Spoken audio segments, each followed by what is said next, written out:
look at a cell of Sleeping Beauty herself, her hair is actually kind of greenish. And they went through a lot of tests, to find out what Technicolor would do to certain colors and how they would turn out. So that's what we did basically too. We had to shoot the cells again that we still have on film to see how they turn out. But when you look at especially the ink line in the hair, they're actually thick and thin. They're actually not straight lines. They have a little bit of a thick and thin, so it sort of gives you this Art Deco feel to the curls. And it's really a testament to all of those inkers. I mean, just the artistry that went into creating those cells. It was just absolutely amazing. I know some of them are here, and they're really fantastic job. And I hope you could see it now up on the big screen. And it's sort of bittersweet because this, as I say, I think everyone pretty much feels this was the pinnacle of that particular facet of the art of animation. And because Walt Disney lost money on the film, and because it had taken so long to make this movie, he and other people at the studio were receptive to this new idea of xerography. And so the very next animated feature, which was 101 Dalmatians, was inked by Xerox.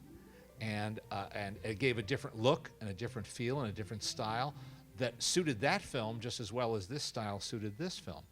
But perhaps if this had been a resounding success, they would have continued doing it the way they had all along.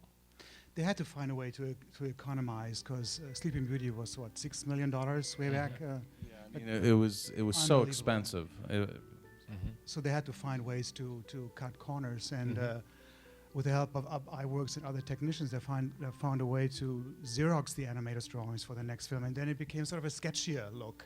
It went from painting to sketches for the next very different kind of look. Well, that was a shock of the new, because they hadn't seen that before, and to see really an animator sketch on the screen, it kind of took a while. But what was so good about that film was the story was so rich, and the characters, and Cruella and Pongo, and all of these great characters. You completely buy into it after all. But I was just going to say, what's interesting about that also, when you approach the technology and how you try to preserve the aesthetic as well, is when you go from something like Sleeping Beauty or some of the earlier titles we've done, and then approach a Xerox title like Jungle Book and 101 Dalmatians, is you have an entirely different set of issues and line concerns and R&D that goes into making sure that you preserve that drawing, because that's something we talked about.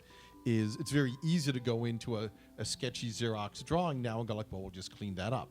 But it's in fact actually seeing the skeleton behind the characters that you want to preserve. So as much as the art of the art of the animation and the technology behind it changed, we have to adapt to that as well today. Sure. The 21st century. Because you're trying to preserve what was there. Absolutely. The way it was then. And I think it was very, very tricky on Jungle Book when we did the restoration on Jungle Book, because that took it even further, as far as the construction lines and what to leave in and what shouldn't be left in. There was a lot more discussion going on a scene by scene basis on that film. Now, Andreas, a lot of the animators though liked the idea of the Xerox because they felt it preserved their pencil drawings, didn't it? Oh, sure. Because for the first time they saw their own work, their drawings on the screen, which really hadn't happened on previous films where you had a cleanup person taking a sheet of paper over your rough drawing, cleaning it up. Then you had the inker reinterpreting that yet again. So in those years, the film had to be drawn 3 times, in rough animation, in cleanup, and then in inking. And so when you come to the Xerox films, you really have the original animators' art on the screen, and it gives it sort of a fresh vibrancy, a fresh look.